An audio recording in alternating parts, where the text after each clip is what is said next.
by-elections, to exercise their free political will, to choose a leader of their choice. And in that very regard, therefore, the UDA party, on my behalf and on behalf of the party leadership, which wishes to congratulate Mr. Sami Douglas Kamau Waweru, aka Ngotho, for the triumphant victory yesterday in the Kalou by-elections. But in the same regard also, congratulate our candidate, Samuel Mushinya Nyaga, for a brave and courageous battle that he fought and endured despite all odds to carry the UDA flag high and mighty and demonstrate that he can also put up a viable fight in an area that was fairly hostile to the party's ticket that he was carrying. You have to realize that this was a seat we were trying to win. It was initially a Jubilee seat. Jubilee party itself performed very dismally. They got 200 votes. Showing that UDA is competitive. And unlike other parties that map out this nation based on its tribal dynamics, like the DCP and WIPA and others that do not participate in various elections because they are strongholds, they are not traditional strongholds, this particular party, UDA, will not leave out or map out or zone out any part of the country to our competitors. We will participate everywhere. And just let it be known to all and sundry, the president is not giving up, the party is not giving up on whether be it Mount Kenya, West or East, or any part of this country. And we shall continue this political representation and participation. And we shall compete in every corner of this country in the next general elections. We pray to God that He gives all our members of parliament long life and MCAs, that we do not have to occasion any by-elections in any place of this country. But should there be a by-election for whatever reason, even where the odds look stacked against the UDA party, we will participate with the same audacity, with the same courage, with the same candor, with the same vigor, with the same programs, because we have done something for this country.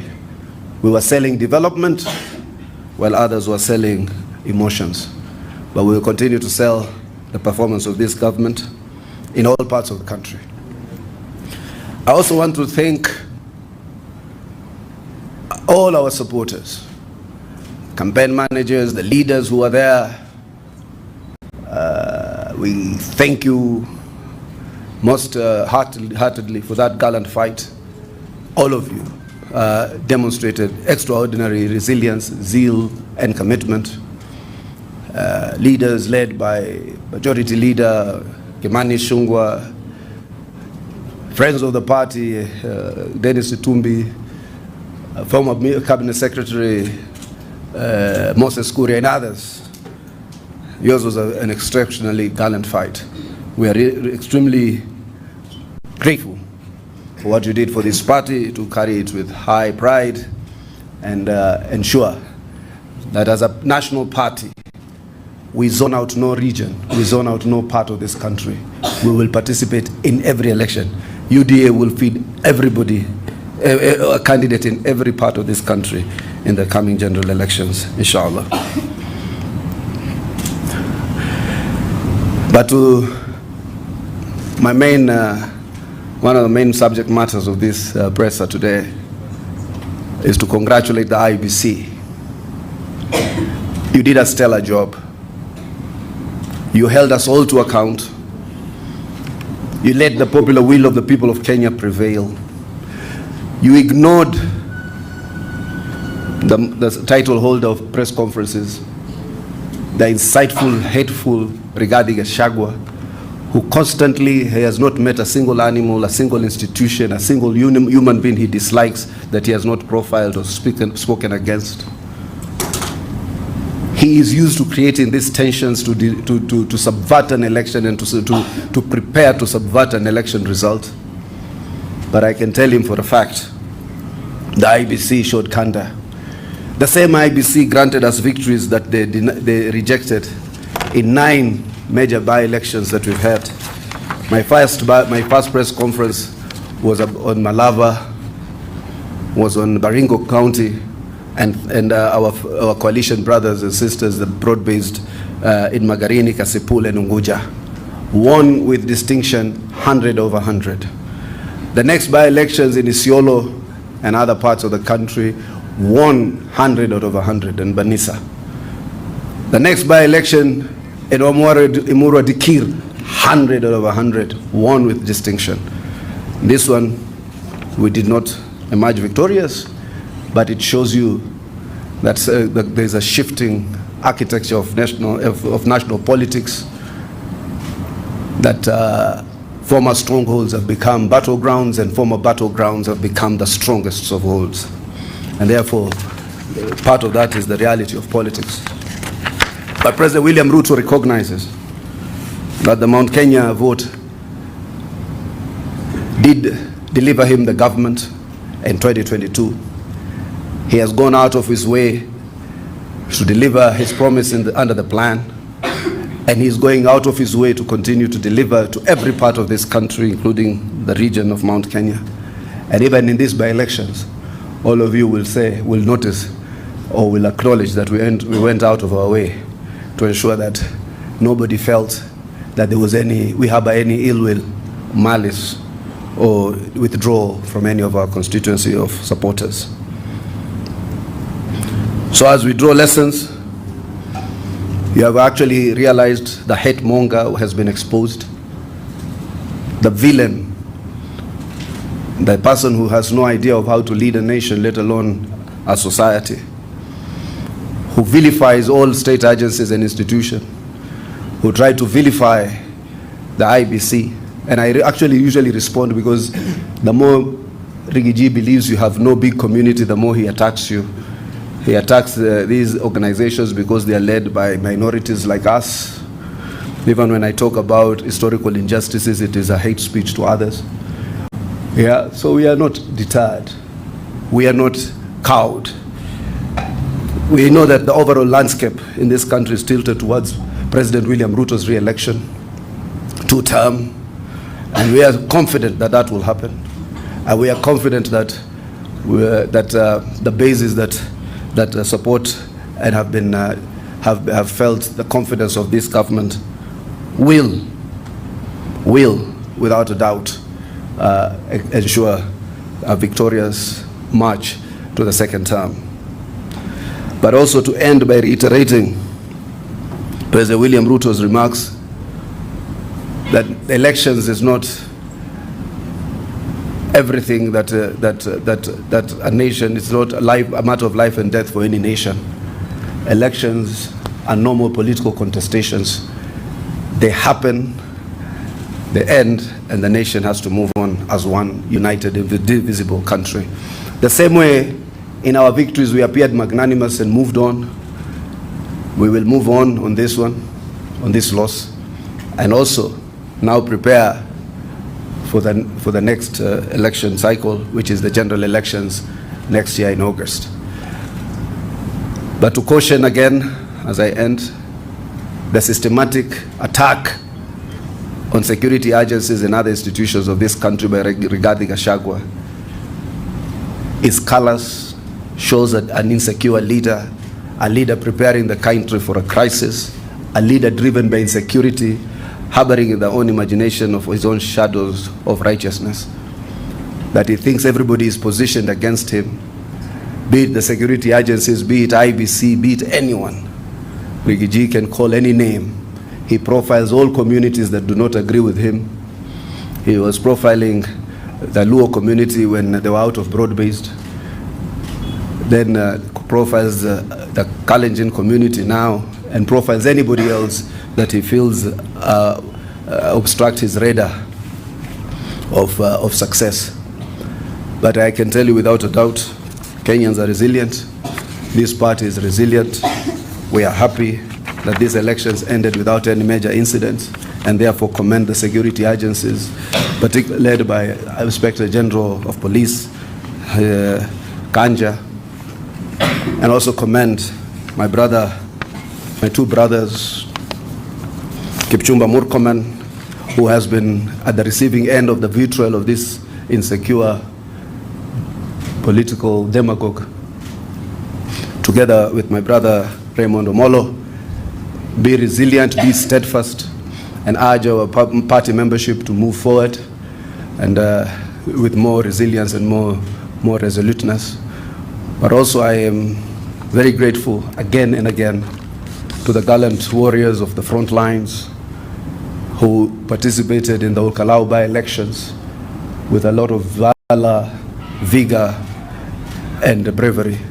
And we thank you for that mere act of courage, and that mere act that we as UDA will exclude no one or will leave no part or no corner of this country to our political competitors. And therefore, I want to thank you all.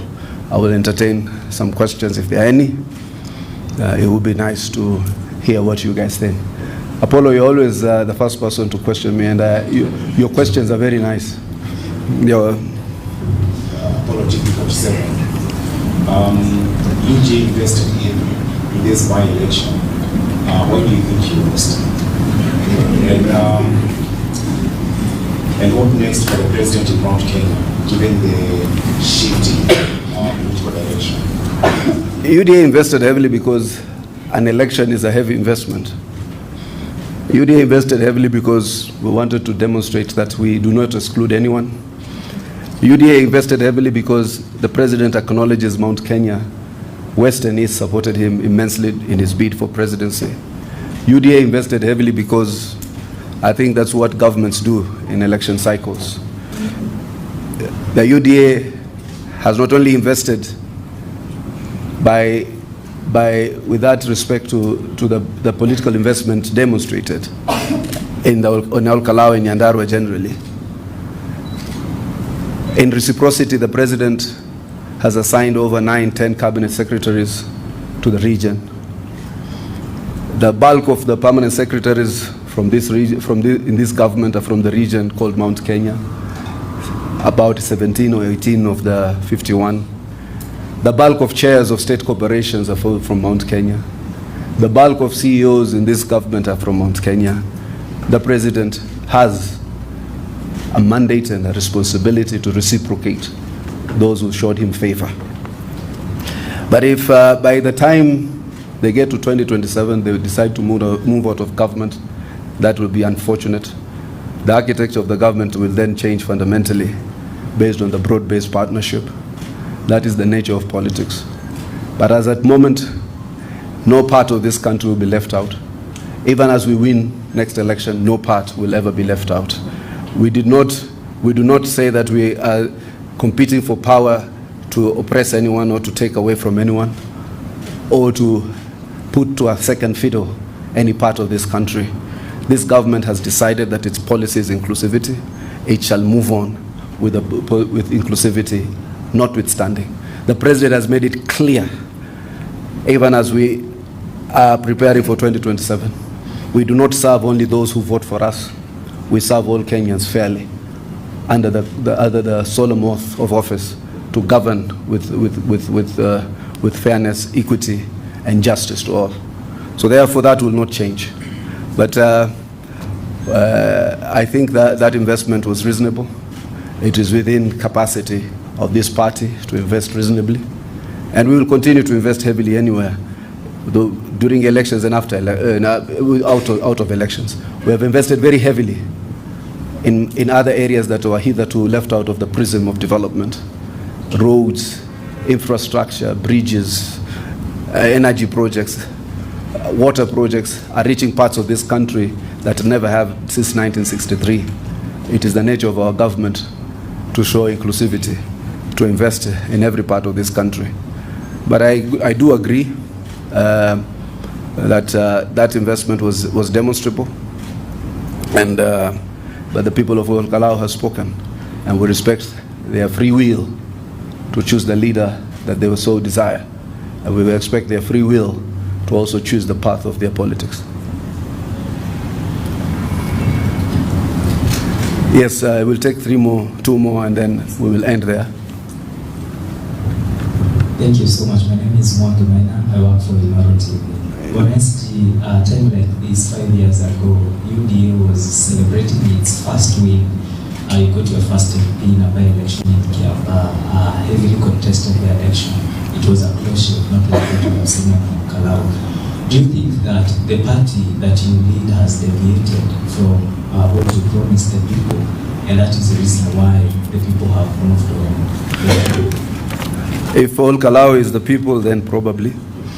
But if Malava, Banisa, Mbere, Isiolo, Emwari Dikir, Baringo, Magarini, Kasipul, and Unguja are also the people, then we have won all those elections.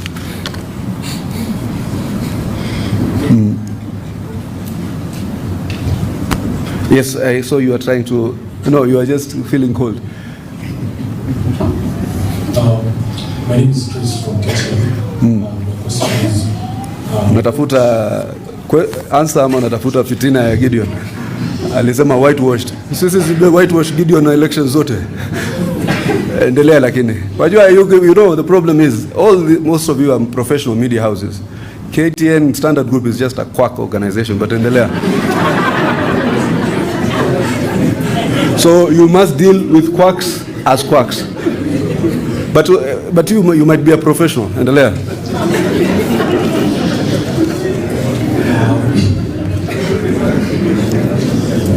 do you think that the strategies that you used to campaign, the ones that led to your loss, or rather, better question, do you think that DCP had better strategies for campaigning than you? Assuming it's either Gideon or Chacha Mwita who texted you that question, this is my response.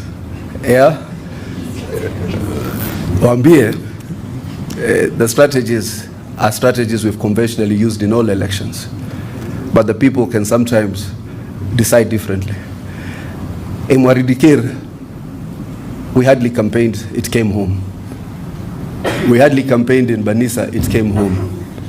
Malava was a different strategy, it came home. Baringo, we had a strategy, it came home. Isiolo, we had a strategy, it came home. We had a partnership with our brothers in Kasipul, Unguja, Magarini, they all came home. So maybe this one, there could be also other shifts that might be beyond strategy, and we'll address them as time progresses. Mwambie Chacha, hata sisi tuli whitewash Gideon mara kadhaa. Wajua, where journalism has sunk in one or two of these media houses is something we need to continue to. What's the worst that Standard can do? So just put a headline with me and someone saying, oh, human rights defender turned something. Si naisoma siku moja, na rap vitu, naishia. So our people, I've told our people not to fear this. After all, there's so much alternative media. Na mtu akikuingilia kisiasa, if a journalist is hiding behind the veil of media freedom, sisi pia tutakuja kisiasa. Deni, nini, vitu kama hizo ndio Gideon anatafuta kulipwa. Lakini hata yeye kuna deni kubwa sana ya Wakenya. Yes, Dugu, that will be the last one. Yes. Mulifunguliwa ile ya kule Tanzania ya Uganda. Ilifunguliwa? Okay. Wajua huyo Rustam Aziz is now an investor also in Kenya. Anajenga inaitwa nini? Outside the media anajenga Taifa Gas. Once Taifa Gas is ready, together with wajua pia natumia hii opportunity kueleza public policy. Alafu pia tunajenga ile ya Ashrami hapo former KPC, KPLL.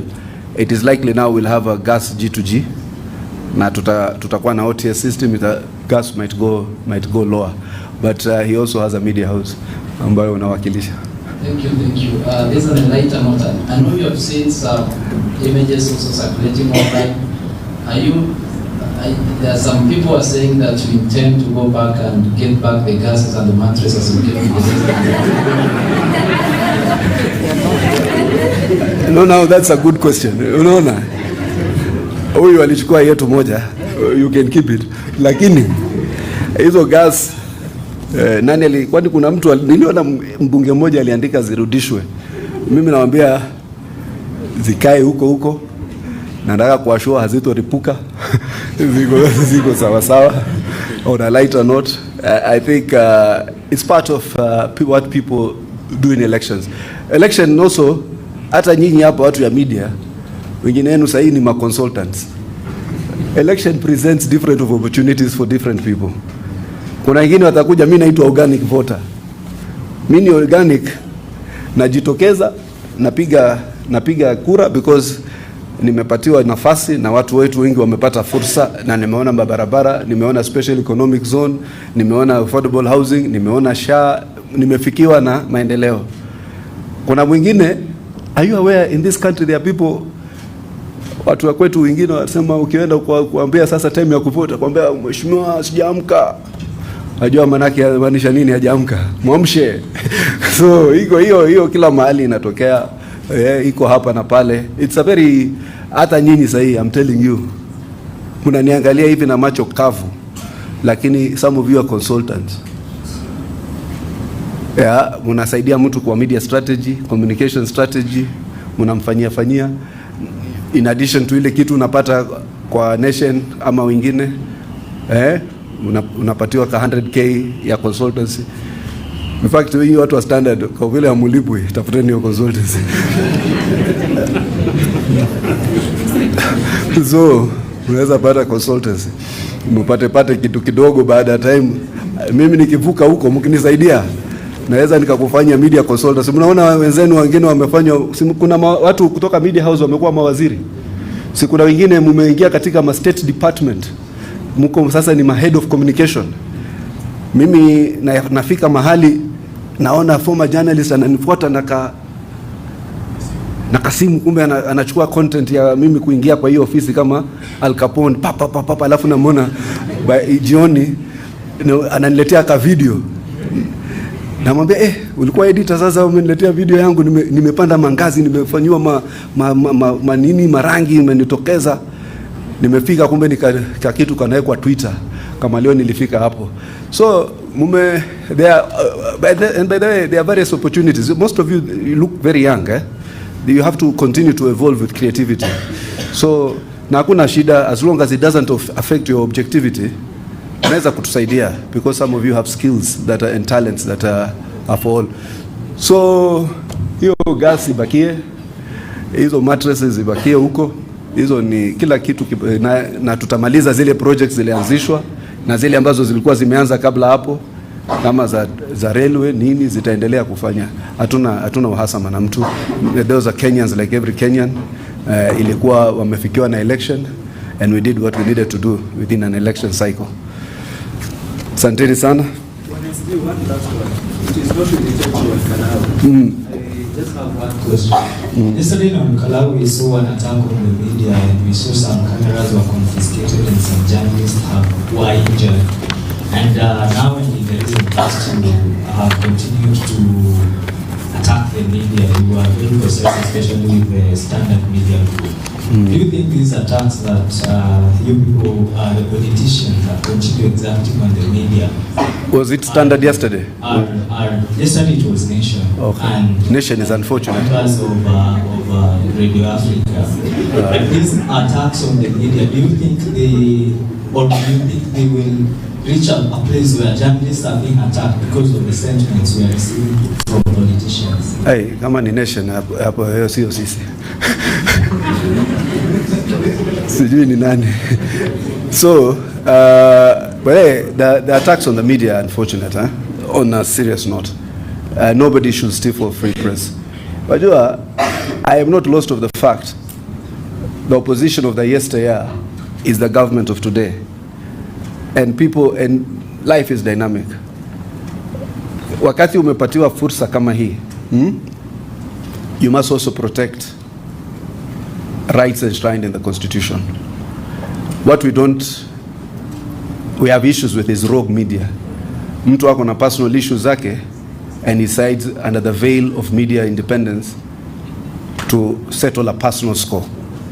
And it is evident. Mnasahau nyinyi mko na masimu, mnasahau mko na M-Pesa, mnasahau mnaingia hoteli ambazo ziko na kamera, mnapanga alafu mnakuja kutupangia. Sasa watu pia wanakuona na marafiki zako wanakuona, wanakujua wewe, kuna mtu fulani akikupigia sasa umepata story. That's why some of you have advised me not to answer random questions that are coming from some of the journalists. Wao unapigiwa na mtu kuna kascoop. Sasa alafu naanza kunitafuta mimi kuweka ka comment kamoja, then unaona asubuhi UDA reacts, kumbe ulikuwa unatafuta ile nyingine. So sisi nyinyi mnafikiria hizi mbinu hatuzijui. So those attacks are unfortunate. Kwa hivyo sisi and I think where there is an obvious travesty, it must be followed by consequences in terms of an investigation. And I hope and pray and trust that that the police and other organs of state will ensure that they make the intervention and protect the independent and free media. There is no way. Some of these groups have been extremely kind, but I have never even said something to suggest otherwise of the Nation Media Group.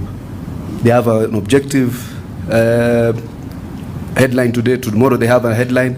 You ask yourself questions. Where are the facts? It must be interrogated. You must be Radio Africa Group. Iko hivi, inasema ukweli, inasema pale, kesho inasema mwingine. That's what the media is all about, being the fourth estate. Wakati ni mzuri ni mzuri, wakati ni mbaya ni mbaya. Sio hii nyingine ambayo nimekuwa rogue. So that's what we need to do in terms of and what happens, unfortunately, maybe if it was the Standard, today would have been the headline. Attacked again. So yule mtu yao alisema, yule journalist alisema alikuwa kidnapped baada ya Twitter. Tweet moja ilitoka ama inaitwa X update moja, akasema akawa anaenda nyumbani ama anakuja kazini akawa abducted. So mnajua siku hizi kuna abduction nyingi sana za kinatuju stage managed. Wanajiabduct alafu wanatokea anasema nakufa. Kalonzo anamwambia hang on, hukufi. ile comedy iko kwa hii Kenya. Watermelon anamkuona siku ile Tuju amelala kwa kiti kwa polisi. Nakufa. Watermelon naye amwambia hukufi. Wallahi. Mimi saa nyingine ukiona siku hizi sikuji sana mapresa nini ile talk show, huwa naangalia tu kina Kalonzo wamesema nini, alafu I know where najua hiyo drama nyingine inakuja hapa. And I was grateful one day you actually, I think it was the Citizen, ika unearth some inconsistencies in one of the objections. That's what media is supposed to do, follow the truth and say the truth as it were. So nafikiria nimemalizia hapo. Asanteni. Hiyo bwana umenyosha vidole mbili. Sema. Okay. Yesterday kuna statement CS wa Geoffrey Ruku alikuwa akasema he doesn't care. Who? Geoffrey Ruku? Yes. Alisema nini? Ajali results zenye tukao Kalou. Sasa hiyo ni statement ya Ruku, usiulize Ruku kwa nini alisema hivyo. Inawahusu. Inanihusu. So ikawa most of people from DCP party wameanza vita na watu wa Mount Kenya East. They are saying from Meru they no longer need votes from Meru. Does it mean that DCP people from Mount Kenya? Lakini hii toxic ethnicity ilianzishwa na Rigiji. Kaanza mambo ya shares, mambo ya mlima. Wazungu wanasema he who lives by the sword awe careful. Na siku moja nani alisema ukirattle ukabila. Siku moja Mishuki akiwa chini ya Standard Group pale alifanya hivi mkono, when you rattle a snake be prepared. Sasa Rigiji amerattle snakes wingi sana. Siku moja mmoja itamuma tu. So, I'm Nixon Jau from the Kenya Times. Kenya Times? Yes. my question... Si tulifunga hiyo ama sio?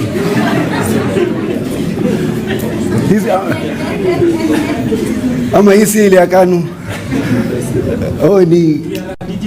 Oh, okay. So, my question still on Kalou. We saw the margin between, that is Sami Gogo, the Pedina from the DCP, and now your candidate was Samuel Oshina Nyaga. So, we saw the margin was so huge, and does that mean that now the UDA is sinking the Mount Kenya region because there could be various interpretations. That was one of the regions stronghold for the UDA party. Unajua, lakini ile kiti ilikuwa ni ya Jubilee. Jubilee imepata kura 200. Na Uhuru Kenyatta alitoa support yake yote. Jeremiah Kioni akasema wana run candidates. Si Jeremiah Kioni ni secretary general ama ni yeye ni nini siku hizi hapo? Deputy party leader wa hiyo Jubilee. Na akasema wao wanafanya kazi kivyao. In fact, mimi nilikuwa naangalia wale watu watatusaidia kumenyana ni Jubilee. Sasa mimi zetu zinakuja si mingi, lakini hii zetu zinakuja 70 80 yake inakuja moja moja. Wajua kama uko na 144 polling centers, polling stations, na upate 194 votes, that is an average of 1.4 votes per polling station. So Jubilee lost heavily a seat they were holding. They almost had no chance of defending it. UDA had a chance of recouping it. So hiyo kitu, as I said, just because there is a perception or otherwise of any part of this country belonging to our competitors, in any part of the country, be it a perceived wiper zone, be it whatever zone, sisi as UDA, we will either not zone out or leave out or exclude anyone from our politics, and we will not zone out or leave out any part of this country to our competitors. So hata if the results were even worse, if there was another one again tomorrow, we'll do it again. So what you bring, you go there, you tell us there's another election anywhere else in the region, in Mount Kenya West, we will still go there again. We'll do it again and again. Will not run away. Wewe ushaona wiper ikisimamisha kiti mahali nyingine apart from Ukambani? DCP kumekuwa na karibu 30 by elections. DCP imesimamisha mahali patatu tu. Ilisimamisha Nairobi, ikasimamisha Narok town, wakasimamisha Kakamega kwa ajili ya yule SG yao ama ni deputy party leader yao, na nimesimamisha Kalou. Sisi tunaenda kila mahali, hata ukikuwa kwa kichochoro, sisi tunakuja na chama tunaweka hapo na tunaanza recruitment na tunaanza campaign. Brave, courageous National Party. Asante sana, mimi nimeshukuru sana. But I really usually enjoy these interactions with you people. And I'm grateful that you always come in your large numbers. Wajua kuaddress hii media ni kama kuaddress ile ya juzi. Wajua mimi nilikuwa na support England.